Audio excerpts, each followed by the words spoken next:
Nobody could explain how a 10-year-old girl had made it past the multiple layers of security at the Gates Aerospace Research facility in Washington, especially not at midnight.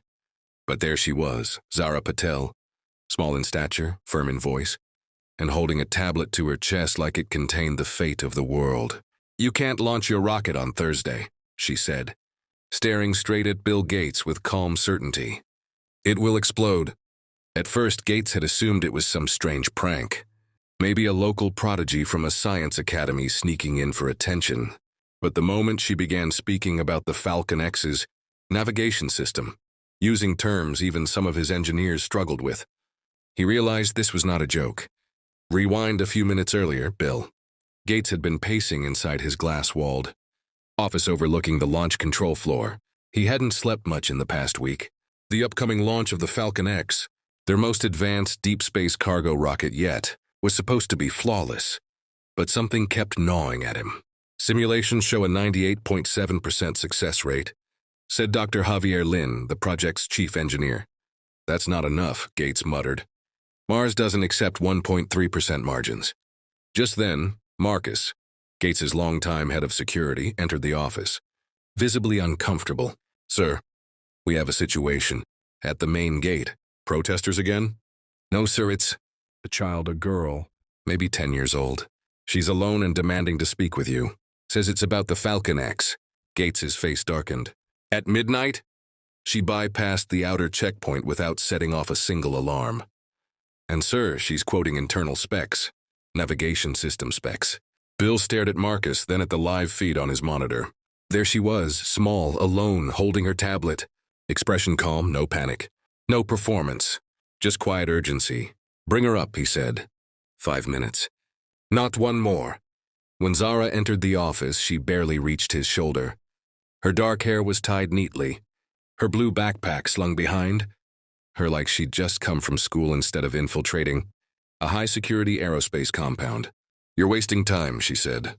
"The error correction loop in your nav system will trigger a failure at 73 seconds post-launch. Sensors 3 and 5 will conflict. The fallback logic will overcorrect. You'll lose control." Bill didn't answer. He was already staring at her tablet. The schematic she'd pulled up matched internal diagrams only. A handful of people had access to. "How do you know this?" he asked. "I used the open-source blueprints you posted on your company's site. Filled in the rest using standard aerospace logic and Tesla's autopilot patents, which you also contributed to." Bill looked at Dr. Lin, who was now pale. "She's not wrong," Lin whispered. "She spotted what we didn't."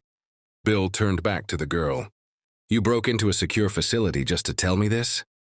"I sent 6 emails. Nobody replied. I didn't have time to wait." "And how old are you?" 10 years, 4 months, and 12 days, she replied without blinking. Gates walked to the window. Beyond it, the Falcon X sat on its pad, silent and powerful. One mistake, and it could mean lives lost, years wasted. He turned to Marcus. "Get the nav team in here now, and find out why nobody read her emails." Then he looked at Zara, truly seeing her for the first time. "You should be in bed." "I tried doing things the right way," she said softly. Nobody listened. "Well," Bill Gates said, pulling up a chair.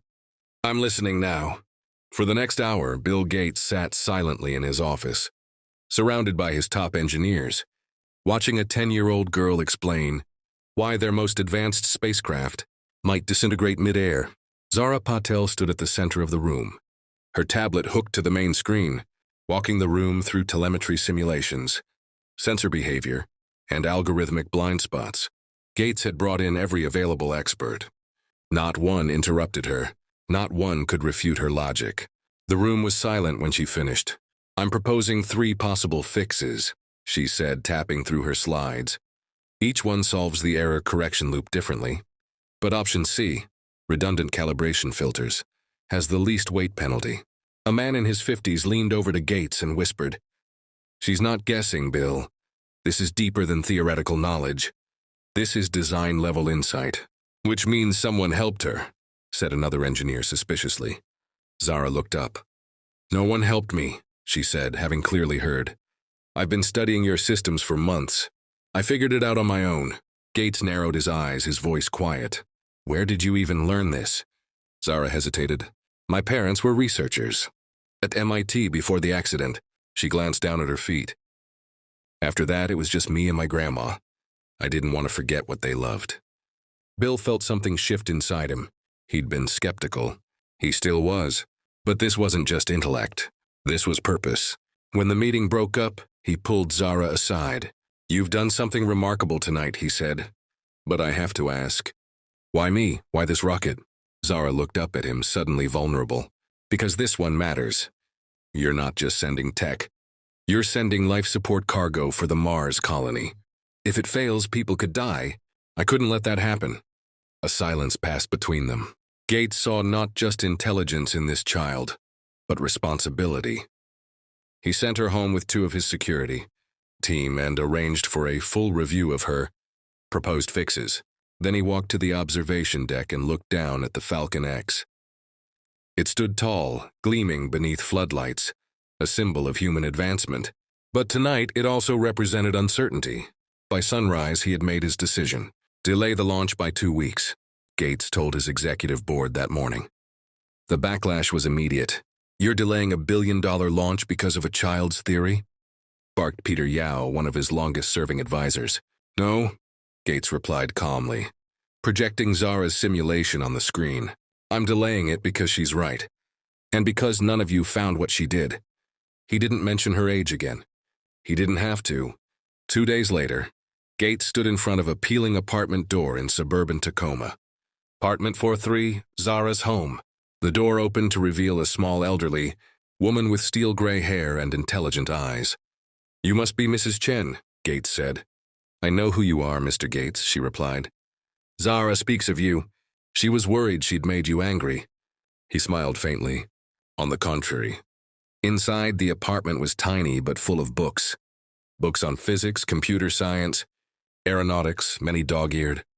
With sticky notes and neat handwriting, Zara sat at a fold-out desk, scribbling something in a worn notebook. She looked up as Gates entered. Did you fix the rocket? She asked immediately. We're reviewing your 3rd proposal, he said. It's elegant. She smiled shyly. I thought so too. Then she paused. Are you here to ask more questions?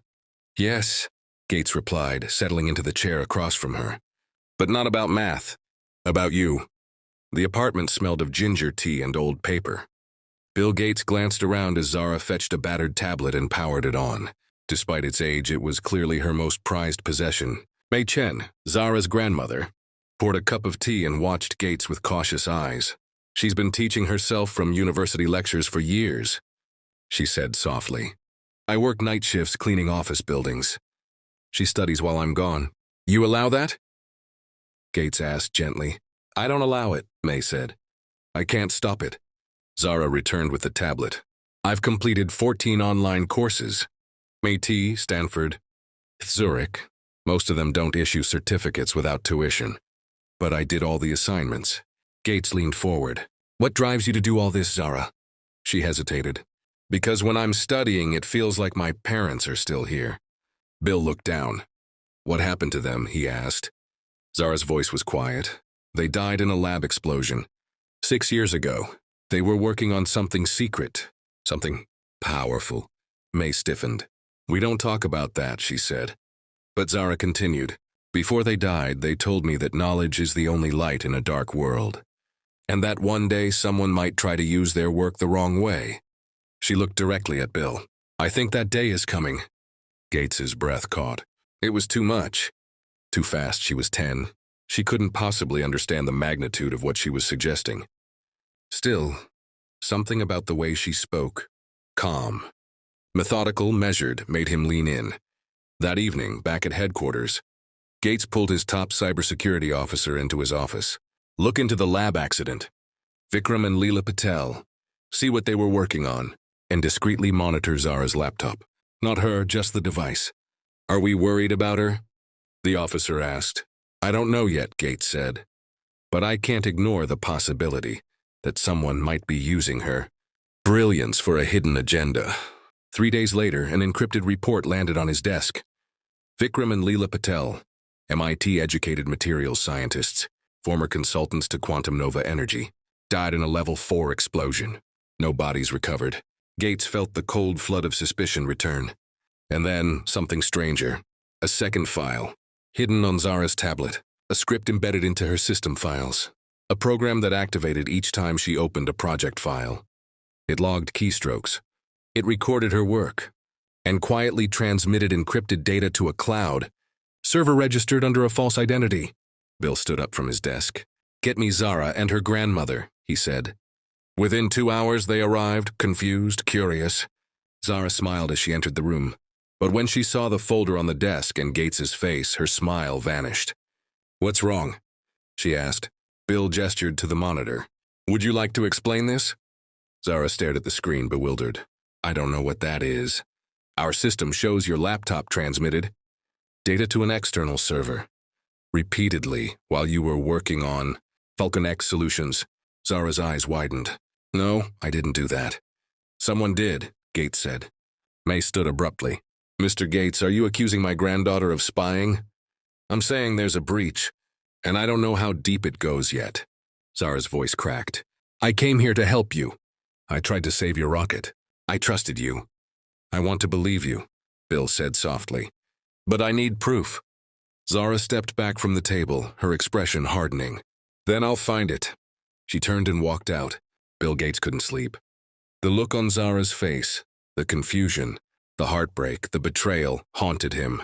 She was 10, and yet she had walked out of his office with more dignity than many adults he'd worked with. He sat alone in the quiet of his study, staring at the logs, timestamps, IPs, encrypted packets. Everything pointed to her laptop. But something still didn't sit right. That's when his phone buzzed. New email from Zara Patel.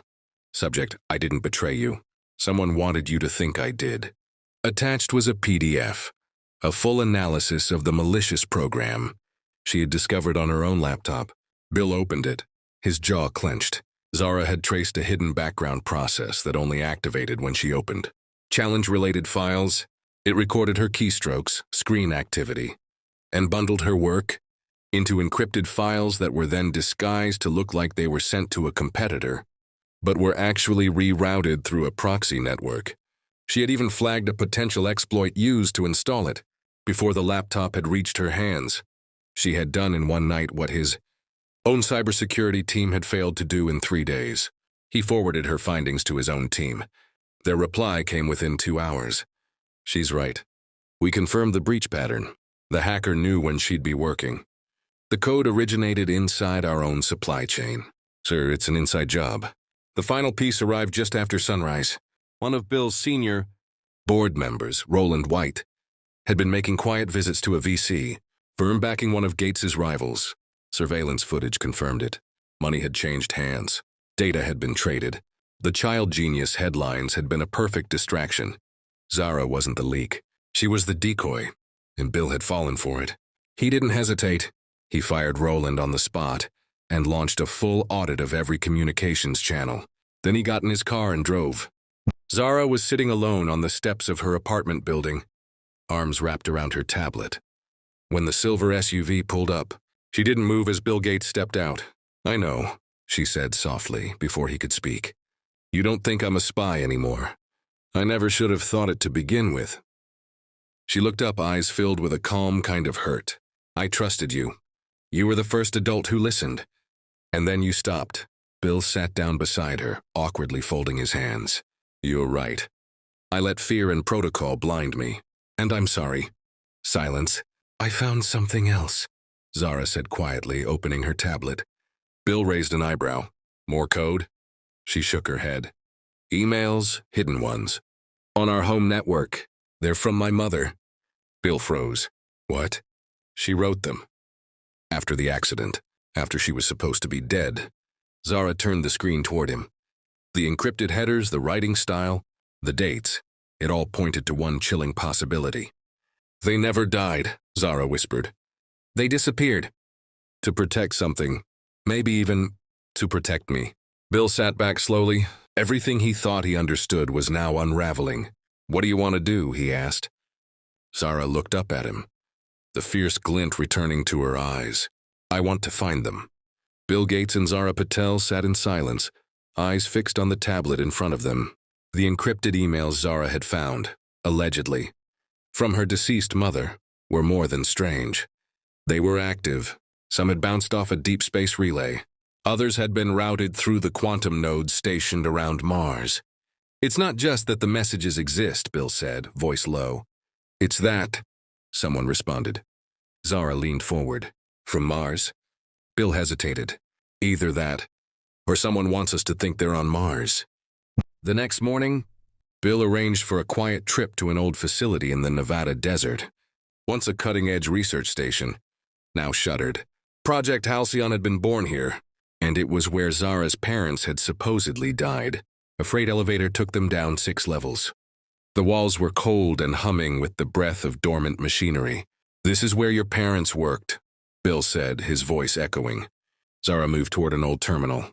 She brushed off the dust, connected her tablet, and began decoding the legacy architecture. Lights flickered. Fans spun up. And then a voice crackled through the speakers. "Zara, if you're hearing this, we're sorry." Bill's eyes widened. It was Leela Patel's voice, Zara's mother, calm, trembling, but clear. "We had to disappear. To protect you. To bury what we created." Zara stood frozen. "They tried to weaponize it. Our energy formula. So we destroyed the prototypes and left a trail. One only you could follow. If you've reached this, it means we failed. But it also means you didn't." The message ended. Silence. Zara's eyes brimmed with tears. "They were alive," Bill whispered, "and they knew someone inside was working against them. They disappeared, not for safety. For you." She nodded quietly. "And I found them, or at least their truth." 2 weeks later, the Falcon X launched, using Zara's corrected algorithm. The Mars mission was a success. No one knew her name. The press never heard of her. But within Bill Gates's internal archive, a single line was logged. Zara Patel, age 10, saved a 2.3 billion mission, possibly saved lives. No award requested. At their next meeting, Bill offered her anything she wanted. A scholarship, lab access, even the resurrection of Project Halcyon under her guidance. Zara simply smiled. "I just want a telescope." "And a rooftop." Bill blinked. "Why?" She looked at him with steady, starlit eyes. "Because when I look at the stars, I feel like they're looking back. And I like to whisper, I'm still here, still following the light." Bill nodded. Sometimes he thought the brightest minds are born in silence, and the loudest truths come from the smallest voices.